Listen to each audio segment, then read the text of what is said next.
Hello नमस्कार साथियों, मैं अंशुल अग्रवाल अपने YouTube channel Anshul study point में आप सभी का हार्दिक स्वागत करता हूं।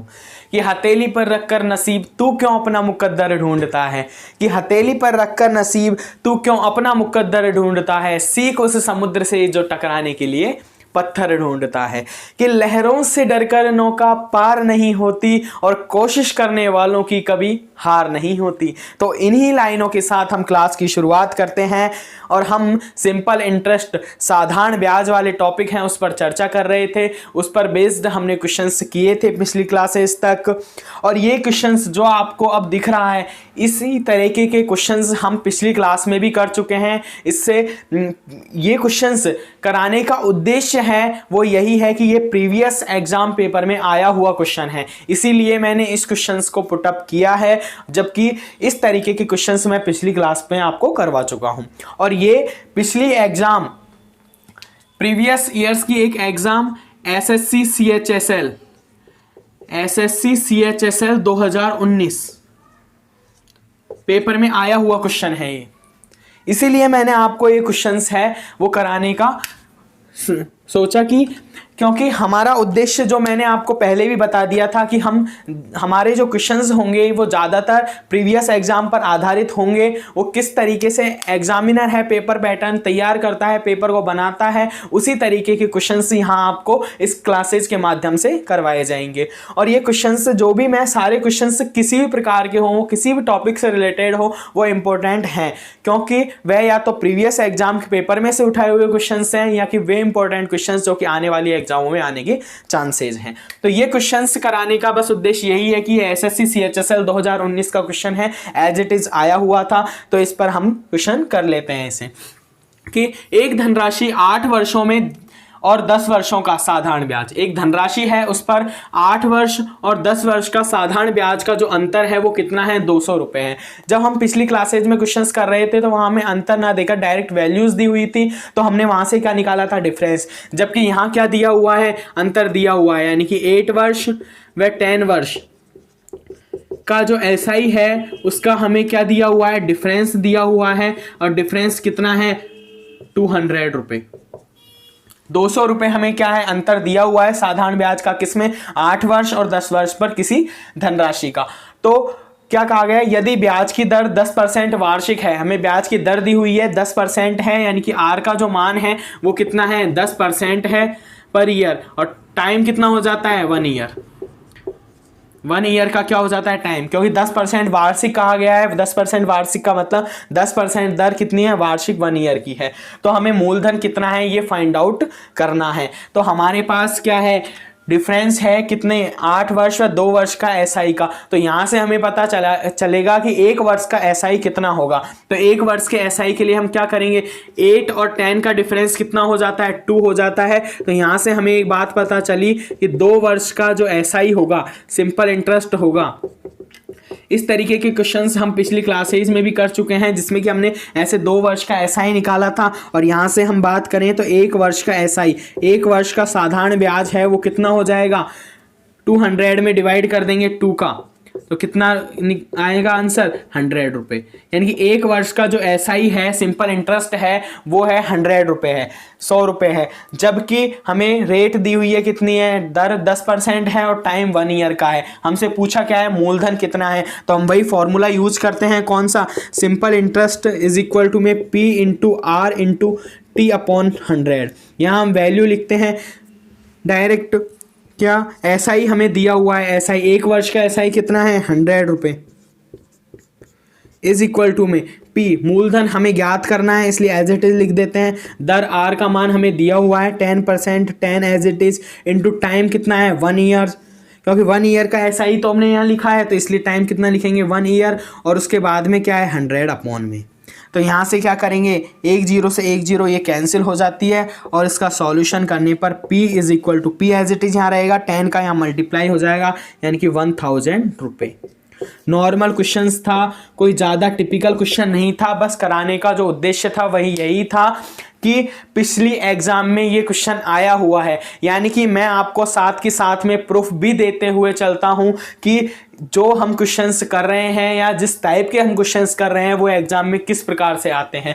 तो ये एसएससी सीएचएसएल 2019 के क्वेश्चन पेपर में आया हुआ क्वेश्चन है जो मैंने आपको करवा दिया है, जिससे कि हमें ये पता चलता रहे कि हम जो क्वेश्चंस कर रहे हैं उनका बेनिफिट्स हमें आगे प्राप्त होगा या नहीं होगा। तो जैसे कि आने वाली एग्जाम फरवरी में आयोजित होगी एसएससी जीडी कांस्टेबल की एग्जाम, उनमें भी आपको इस प्रकार के क्वेश्चंस देखने को मिलेंगे। तो ये क्लासेस इसलिए इंपॉर्टेंट है, तो इन्हें ज़्यादा से ज़्यादा शेयर कीजिए। आगे नेक्स्ट हम अगले टाइप पर चलते हैं।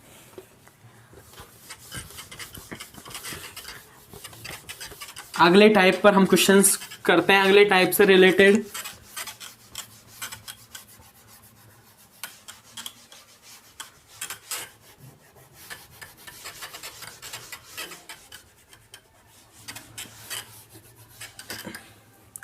कि एक क्वेश्चन दिया हुआ है कि कितने समय में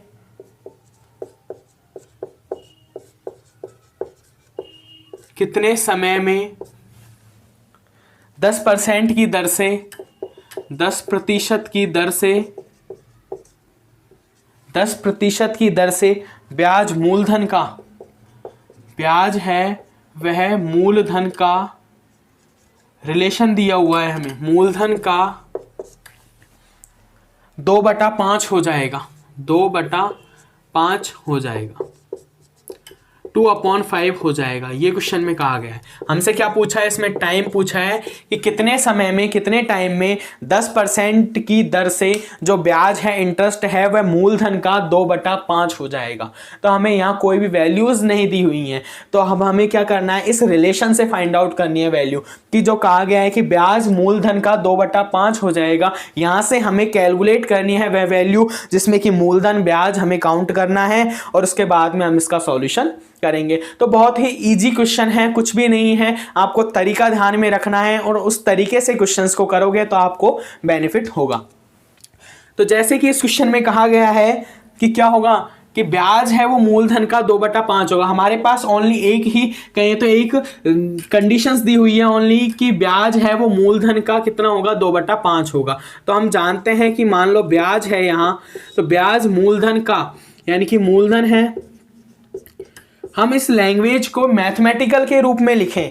ये जो हिंदी में लिखा हुआ है कि ब्याज मूलधन का 2/5 है, इसे हम मैथमेटिकल वैल्यू के रूप में लिखें तो हम किस प्रकार लिखेंगे, ब्याज है वो मूलधन का मतलब क्या होता है, मल्टीप्लाई, और कितना है 2/5 इज इक्वल टू, यही तो है कि ब्याज है वह मूलधन का 2/5 है, हो जाएगा। कब, रेट कितनी है, दर कितनी है, 10% है। तो यहां से हमें वैल्यू पता चल जाएगी किसकी, ब्याज की और मूलधन की। तो कैसे पता चलेगी, हम ब्याज एज इट इज यहां रखते हैं, उसके बाद में पक्षांतरण करते हैं मूलधन का। तो मूलधन यहां जब यहां मल्टीप्लाई में है तो यहां किस में आएगा, डिवाइड में आएगा। तो ये कितना हो जाएगा, अपॉन में मूलधन इज इक्वल टू में 2/5 एज इट इज रहेगा। तो अब हमें यहां से वैल्यू पता चल रही है किसकी, इंटरेस्ट की। ब्याज कितना होगा, 2 होगा, और मूलधन कितना होगा, 5 होगा। यानी कि मूलधन 5 हो जाता है और ब्याज कितना, 2 हो जाता है। तो यहां से हमें इस बात को पता चल रही है कि यहां से हमें एक बात पता चली कि ब्याज का मान कितना है, 2 है, और मूलधन का मान कितना है, 5 है। ये है। और हमें क्या दिया हुआ है, दर दी हुई है, कितनी है, 10% है। हमसे टाइम पूछा है। हमारे पास में 3 वैल्यूज उपलब्ध होती हैं, तो हम चौथी वैल्यू है उसको फाइंड आउट कर सकते हैं। इस प्रकार के क्वेश्चंस हमने किए हैं। तो यहां से हमें क्या है, दर दी हुई है, आर का मान कितना है, 10%। तो ये तीनों वैल्यूज अगर हमें पता है तो हम सिंपल इंटरेस्ट वाले फॉर्मूले के से कैलकुलेट कर सकते हैं, जिसमें कि टाइम हमसे पूछा गया है इस क्वेश्चन में, तो हम टाइम का कैलकुलेशन कर सकते हैं। तो यहां से ये बस इस क्वेश्चन में जो समझने वाली बात है वो यही है कि ब्याज और मूलधन है वो किस प्रकार से हम फाइंड आउट करेंगे। तो ब्याज मूलधन का 2/5 है, तो ब्याज अपॉन मूलधन किया, तो यहां से हमें ब्याज की वैल्यू पता चली 2 होगी, और मूलधन कितना होगा, 5 होगा। तो अब हम सिंपल इंटरेस्ट वाला फॉर्मूला लगाते हैं। उसमें क्या है, इज इक्वल टू में P into R into T upon में 100। तो हमारे पास ब्याज की वैल्यू है कितनी है, सिंपल इंटरेस्ट 2 है। उसके बाद में मूलधन की वैल्यू है कितनी है, 5 है। तो जो वैल्यू हमारे पास है उसे हम क्या कर देते हैं, पुट कर देते हैं, और उसके बाद में जो भी वैल्यू हमसे फाइंड आउट करने की कहा गया है उसे हम निकाल लेंगे। तो आर दर कितनी है, 10% है एज इट इज, और टाइम एज इट इज लिखेंगे क्योंकि हमें टाइम क्या है, काउंट करना है, अपॉन में 100। तो यहाँ हमें सारी वैल्यू पता है, ओनली टाइम की वैल्यू पता नहीं है, तो यहाँ से हम क्या है, टाइम की कैलकुलेशन आसानी से कर सकते हैं। तो हम क्या करेंगे, 1 0 से 1 0 ये कैंसिल हो जाती है, 5 से इसमें डिवाइड करेंगे 2 आएगा। तो यहाँ से t इज इक्वल टू कितना आता है, 2 × 2, यानी कि t बराबर क्या आ जाता है, 4 वर्ष। यहां से हमने क्या है, टाइम क्या है, फाइंड आउट कर लिया है।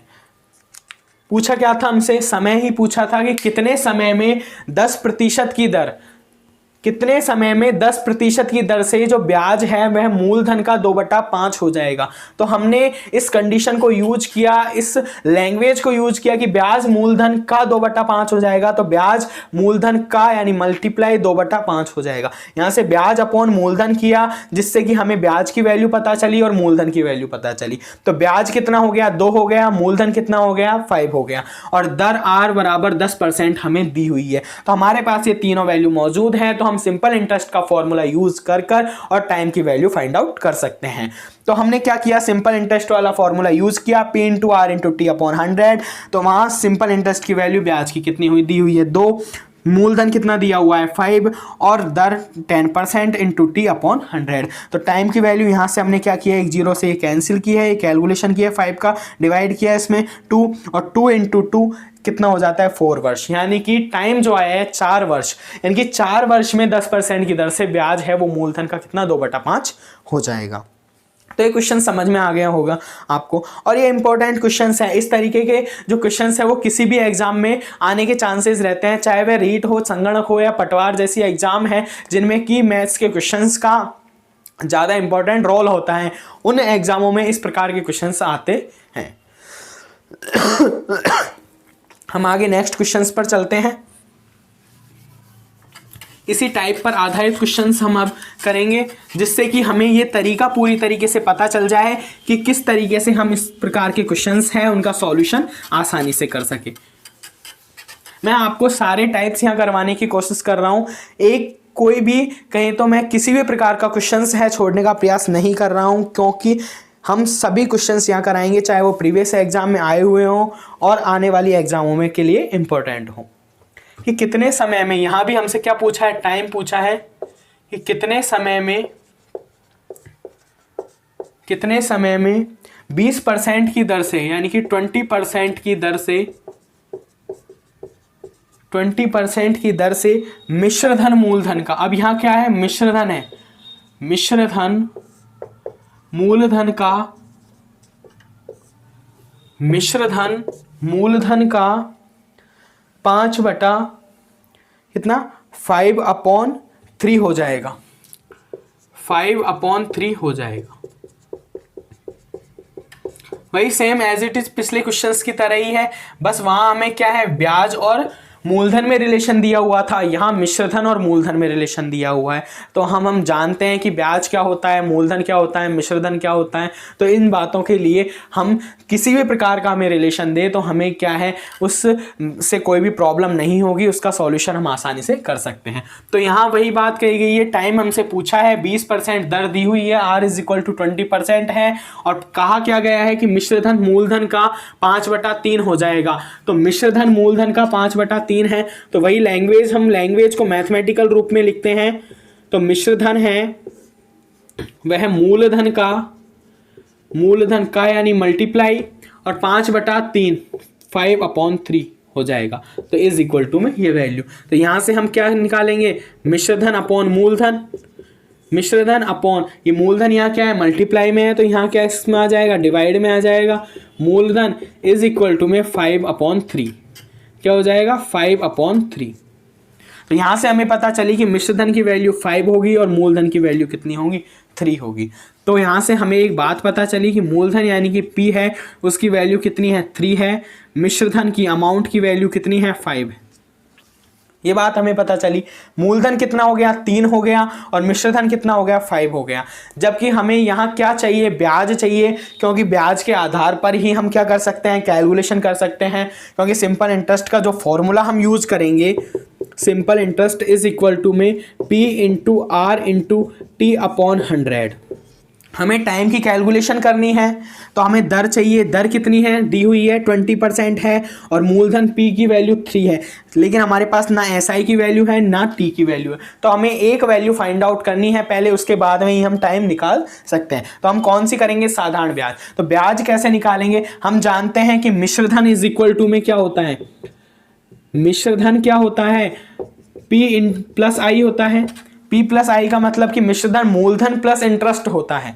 और कहीं हम बात मिश्रधन में से हम अगर मूलधन को माइनस कर देते हैं तो हमें क्या है, ब्याज प्राप्त होता है। तो यहां से हम क्या करेंगे भाई, आई चाहिए यानी कि SI हमें चाहिए, सिंपल इंटरेस्ट हमें फाइंड आउट करना है। तो सिंपल इंटरेस्ट के लिए हम क्या करेंगे, मिश्रधन अमाउंट है उसमें से क्या कर देंगे, माइनस कर देंगे मूलधन को। तो मिश्रधन कितना है, 5 है, माइनस मूलधन कितना है, 3 है, तो इसे माइनस करने पर SI कितना आ रहा है, 2। यहां से क्या निकाला है हमने, SI। हम डायरेक्ट निकाल सकते हैं, ये मैंने आपको बिल्कुल बेसिक तरीके से बताया है।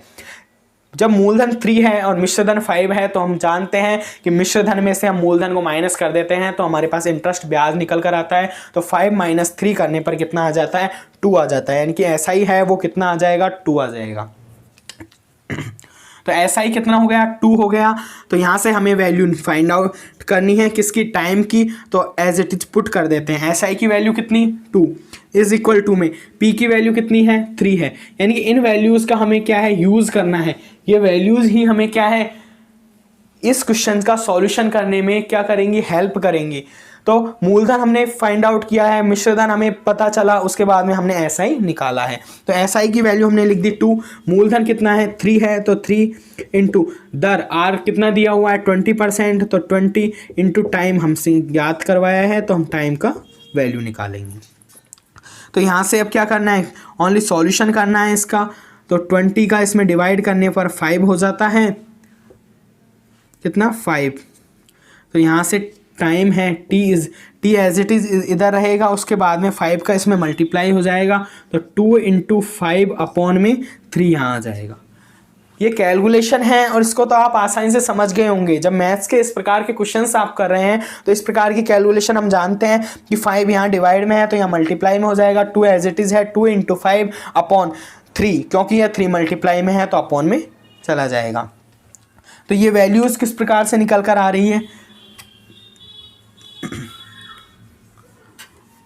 हम इसे दोबारा लिख लेते हैं, कितनी आएगी, T is equal to 2 into 5 upon 3। तो यहाँ से कितनी है, 10 अपॉन 3। तो टाइम की वैल्यू है 10 अपॉन 3। अब ये 10 अपॉन 3 है तो हम इसे क्या करते हैं, इसका सरल रूप में लिखते हैं। तो सरल रूप में किस प्रकार लिखेंगे, 3 का डिवाइड करेंगे, 3 का डिवाइड करने पर कितना आएगा, 3 1/3, यानी कि 3 सही 1/3 वर्ष। तो ये क्या हो जाता है, हमारा आंसर हो जाता है। अब या तो ऑप्शन में इस प्रकार की वैल्यूज़ आपको मिलेगी कि या कि 3 सही 1/3 वर्ष, इस प्रकार की वैल्यू मिलेगी, या फिर हम जानते हैं कि 3 वर्ष हो गया लेकिन 1 वर्ष का 1/3 भाग होगा। तो 1/3 भाग के लिए हम कैसी कैलकुलेशन करते हैं कि हम जानते हैं 12 माह का मतलब क्या होता है, 1 वर्ष होता है। 12 माह का मतलब 1 वर्ष होता है। तो हम अगर हमें 1/3 वर्ष करना है, 1/3 वर्ष करना है तो हमने यहाँ 3 से डिवाइड किया है, तो यहाँ भी क्या करेंगे, 3 से क्या करेंगे, डिवाइड करेंगे। और 3 से डिवाइड करने पर इसकी वैल्यू कितनी आ जाएगी, 4 माह, यानी कि 4 माह क्या आ जाएगी, वैल्यू आ जाएगी 1/3 वर्ष की। ये ओनली कहें तो एक तरीका है, जिस प्रकार के भी ऑप्शंस हमें दिए हुए हों उस प्रकार का हमें क्या है, आंसर लिखना है। तो यहाँ 12 माह का मतलब 1 वर्ष होता है, जानते हो। 1/3 वर्ष हमें चाहिए क्योंकि यहाँ क्या है, वैल्यू इस प्रकार की आई हुई है, 1/3 वर्ष। 3 ईयर्स तो कंप्लीट हैं, जबकि 1 ईयर्स में क्या है, 1/3 वर्ष है। तो 1/3 करने के लिए हमने 1/3 कर दिया, तो यहाँ से वैल्यू आई 1/3 की, वर्ष की कितनी, 4 माह। तो यहाँ से हमें जो आंसर निकल कर आ रहा है वो कितना आ रहा है, टाइम का T इज इक्वल टू 3 वर्ष 4 माह, ये आंसर। ऑप्शन में आपको इस प्रकार का आंसर भी देखने को मिल सकता है, इस प्रकार का भी हो सकता है। जिस प्रकार से भी कैलकुलेशंस वह ऑप्शंस देता है उसके आधार पर हमें क्या है आंसर निकालना है। तो टी का जो टाइम आया वो 3 सही 1/3 वर्ष आया, और 3 सही 1/3 वर्ष को ही हम कैसे लिखते हैं, हम लिखते हैं 3 वर्ष 4 माह। और 4 माह कैसे आया 1/3 वर्ष का, ये मैंने आपको बता दिया है। तो ये बहुत ही इजी क्वेश्चंस था जिसका सॉल्यूशन हमने किया है कि कितने समय में 20% की दर से मिश्रधन मूलधन का 5/3 हो जाएगा। तो ये बात आपको समझ में आ गई होगी। यहाँ से मिश्रधन और मूलधन फाइंड आउट किया, उसके बाद में हमने ऐसा ही निकाला, और ऐसा ही वाले फॉर्मूले से हमने टाइम की वैल्यू निकाली है, और टाइम एज इट इज जिस प्रकार भी वह ऑप्शंस में दे रहा है उस प्रकार से हमें आंसर निकालना है। तो ये क्वेश्चन आपको समझ में आ गया होगा। आगे नेक्स्ट क्वेश्चन पर हम चलते हैं। इसी प्रकार का एक और क्वेश्चन करते हैं हम। इसमें मैंने क्या है आपको मिश्रधन और मूलधन का रिलेशन दिया है, और उसमें पिछले वाले क्वेश्चंस में ब्याज और मूलधन का रिलेशन था। तो हमने कहीं तो सारे टाइप्स को करने का प्रयास कर रहे हैं। किसी भी प्रकार का कोई भी क्वेश्चंस हो जो एग्जाम से रिलेटेड है उन्हें हम करने का प्रयास कर रहे हैं। एक आगे नेक्स्ट क्वेश्चन है कि कोई धनराशि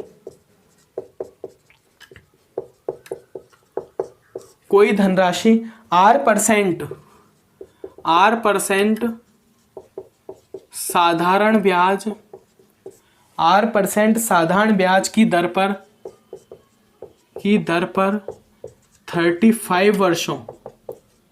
35 वर्षों में स्वयं का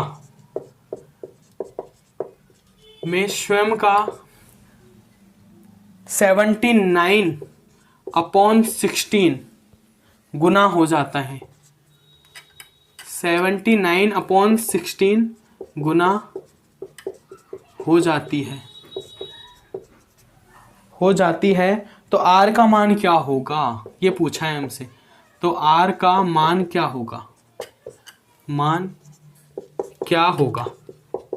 हमसे दर पूछी है कि वह किस दर पर इस तरीके की कंडीशंस हैं वो आएंगी कि कोई धनराशि है वह R% साधारण ब्याज की दर पर 35 वर्षों में स्वयं का 79/16 गुना हो जाती है। तो R का मान क्या होगा हमें फाइंड आउट करना है। तो वही तरीका हम यूज करेंगे।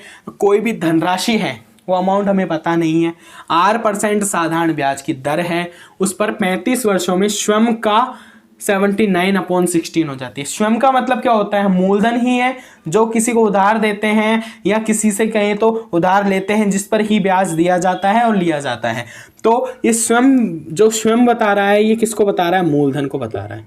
तो मूलधन का यानी मल्टीप्लाई 79/16। अब ये किसके इज इक्वल टू है ये पता करना है हमें। यहां से तो हमें पता चला स्वयं का 79/16 यानी कि मूलधन का 79/16 हो गया कि कोई धनराशि R% साधारण की ब्याज दर पर, R% साधारण ब्याज दर है, उस पर 35 वर्षों में, जो टाइम पीरियड है वो कितना है, 35 ईयर्स है, 35 वर्ष है, में स्वयं का मूलधन का 79/16 गुना हो जाती है। तो यहां जो इज इक्वल टू में वैल्यू आएगी वो कोई धनराशि होगी जो कि R% साधारण ब्याज की दर पर इस प्रकार से हो रही है। तो वह धनराशि क्या होगी, मिश्रधन होगी। इस बात को बस समझना था और कुछ भी नहीं है। ये अगर हमारे समझ में आ गई कि ये किसके इज इक्वल टू करना है, तो ये क्वेश्चंस का आंसर है वो आप पिछले क्वेश्चंस की तरह एज इट इज निकाल सकते हैं। तो यहां मिश्रधन क्यों आए हैं इस बात को समझना है कि कोई भी धनराशि है वो R% साधारण ब्याज की दर पर, उसमें जब ब्याज लगाया जाता है किसी भी दर से, वह 35 वर्षों में कितनी हो रही है, स्वयं का यानी कि मूलधन का 79/16 हो जाती है।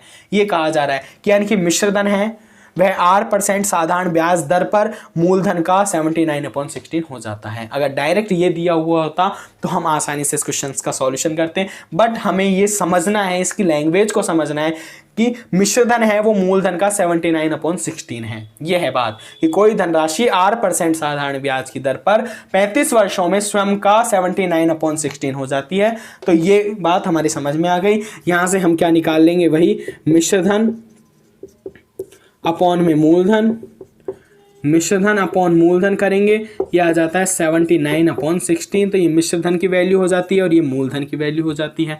यानी कि मूलधन कितना है, P = 16। हम यहां से देखें तो कितना है, पी का मान यानी कि मूलधन है वो कितना आ जाए 16 और अमाउंट है मिश्रधन है वो है 79। तो यहाँ वही पिछले क्वेश्चंस की तरह हम एसआई फाइंड आउट करेंगे और एसआई के लिए हम क्या करते हैं, मिश्रधन में से माइनस करते हैं मूलधन को, यानी कि 79 में से 16 करेंगे तो ये एसआई कितना निकल कर आएगा 63। बस इस क्वेश्चन में कुछ भी नहीं है, नॉर्मल जिस प्रकार से हम पिछले क्वेश्चंस कर रहे थे उसी पर आधारित क्वेश्चन है कि मिश्रधन मूलधन का इतना हो जाएगा। इस प्रकार से हमने मूलधन फाइंड आउट किया, मिश्रधन किया और साधारण ब्याज। उसके बाद में हमें फॉर्मूला आता है एसआई बराबर P into R into T upon में 100। तो एसआई की वैल्यू कितनी है 63 है, इज इक्वल टू में पी की वैल्यू कितनी है 16 है, आर हमें फाइंड आउट करना है, टाइम कितना दिया हुआ है 35 ईयर्स दिया हुआ है, तो 35 अपॉन में 100 ये हमें फाइंड आउट करना था। क्या आर जो हम फाइंड आउट कर लेंगे, तो 4 से इसे कैंसिल करेंगे, ये हो जाएगा 25 और 5 से इसे 7 और ये 5। तो यहाँ से जो वैल्यू निकल कर आ रही है आर इज इक्वल टू 5 यहाँ डिवाइड में है तो ये मल्टीप्लाई में हो जाएगा, यानी कि 63 अपॉन इंटू 5 और ये 4 इंटू 7 है वो क्या हो जाएंगे अपॉन में हो जाएंगे। तो ये कैलकुलेशन करनी है, 7 का फिर कैंसिल हो जाता है 9 बार कैंसिल करने पर ये वैल्यू निकल कर कितनी आ रही है 45 अपॉन 4 और यहाँ से इसका क्या करेंगे डिवाइडेशन करेंगे 111.25%, यानी कि जो दर है उसका मान कितना आया है 11.25%। ये कैलकुलेशन थी ओनली, जो समझने वाली बात थी वो यहाँ तक थी, जो मैंने आपको अच्छी तरीके से समझाई है और आपके समझ में भी आ गई होगी। बहुत ही अच्छी तरीके से मैं जितना हो सकता है उतना आपको समझाने का प्रयास कर रहा हूँ। जिस प्रकार भी क्वेश्चंस के अलग अलग टाइप्स आते हैं उसके अलग अलग तरीके के आधार पर हम किस प्रकार से क्वेश्चंस का सॉल्यूशन करते हैं, मैं आपको अच्छे ढंग से जितना प्रयास हो रहा है उतना करवा रहा हूँ। तो मिश्रधन मूलधन का 79/16 था, यहाँ से मिश्रधन मूलधन पता चला, एसआई हमने फाइंड आउट किया और एसआई से आगे हमने क्या है दर ज्ञात करनी है, तो हमने दर निकाली आर बराबर 11.25%। तो आज की क्लास को यहीं समाप्त करते हैं, आगे अगले क्वेश्चंस नेक्स्ट क्लास में देखेंगे। और आप इस चैनल को सब्सक्राइब कीजिए और वीडियो को ज़्यादा से ज़्यादा शेयर कीजिए, जिससे कि इस क्लास के बेनिफिट्स हैं वो सभी तक पहुंच जाएं। तो आज की क्लास को यहीं समाप्त करते हैं। जय हिंद, जय भारत।